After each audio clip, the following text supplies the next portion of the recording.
Blessed day, my dear grade 8 students. I'm Teacher Nelson, your Mathematics 8 teacher. Today, we will learn about relations and functions, so pay attention and note down necessary information. Before you learn how to solve problems involving system of linear inequalities in two variables, wherein we differentiate the key terms in identifying the inequality symbol, which serve as our stepping stone in solving worded problems.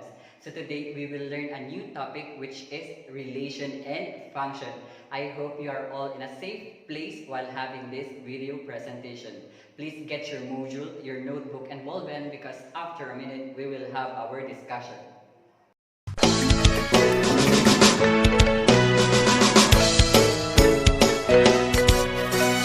Tayo na't magbilang, ang mga bilang ay kaibigan.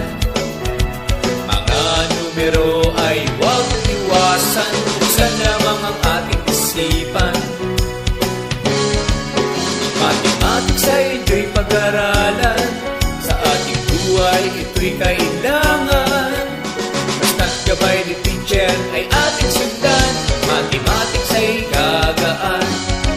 Ang mathematics ay gagaan. Welcome back, my grade 8 students. Now let's proceed with our discussion by defining relation. What is a relation? A relation class is a set of ordered pairs x and y, where x is the input and y is the output value. This is true class when we are dealing with equations. So the domain is all possible input values of a relation, and the range is all possible output values. So the domain from our ordered pairs is the x, and the range from our ordered pair is our y. So relations can be represented in many ways, class.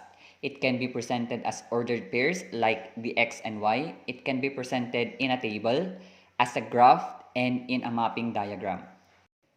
Here are the examples of our relation. Number 1, we have the ordered pairs. Number 2, tables. Number 3, graphs.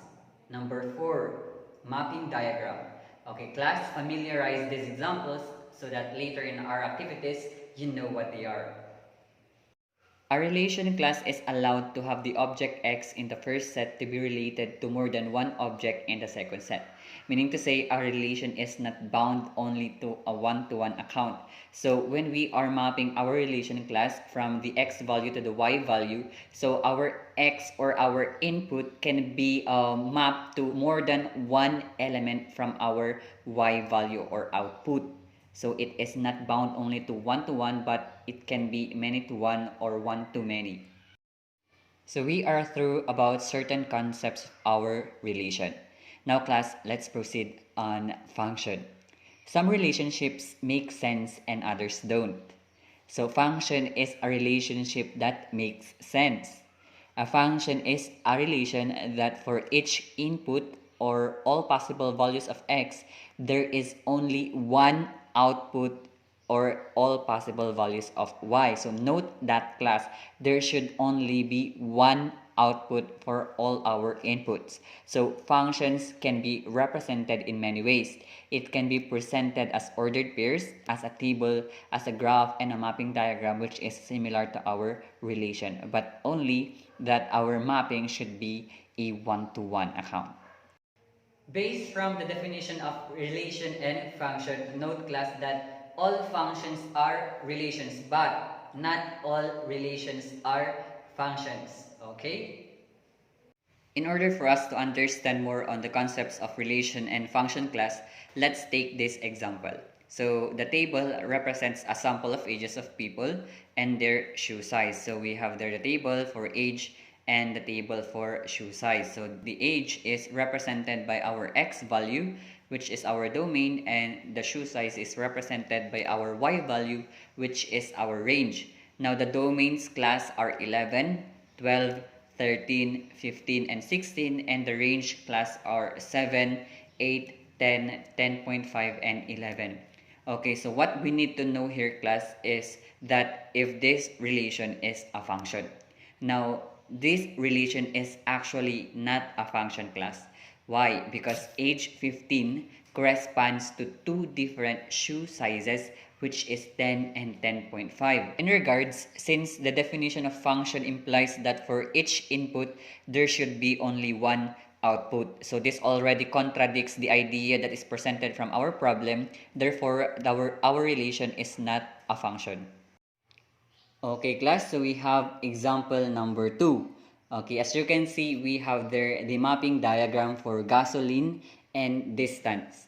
Gasoline, class, is our domain and the distance is our range. Okay, so we have the domain 10, 16, 17, and 20, which represents the different amount of gas. And our range, we have 150, 240, and 300, which represents the distance traveled. Okay, so for an input of 10 gallons of gas, there is an output of 150 miles. For an input of 16 gallons of gas, there is an output of 240 miles. For an input of 17 gallons of gas, there is an output of 240 miles. For an input of 20 gallons of gas, there is an output of 300 miles. Okay, the question is this relation a function? Okay, actually, class, this relation is a function. Why? Based from the statements, our gas, okay, is mapped only to one element from our distance. Okay, so meaning to say, this relation is a function because each domain is paired with exactly one range value. Since we are already through in identifying relations through mapping diagram and tables, let us proceed with identifying graphs if it's a function. Actually, class, we use the vertical line test to check whether the graph is a function or not. What do you mean by this? So a test called the vertical line test can be used to determine if a relation is a function. So the vertical line test states that a relation is a function if a vertical line does not pass through more than one point on the graph of the relation.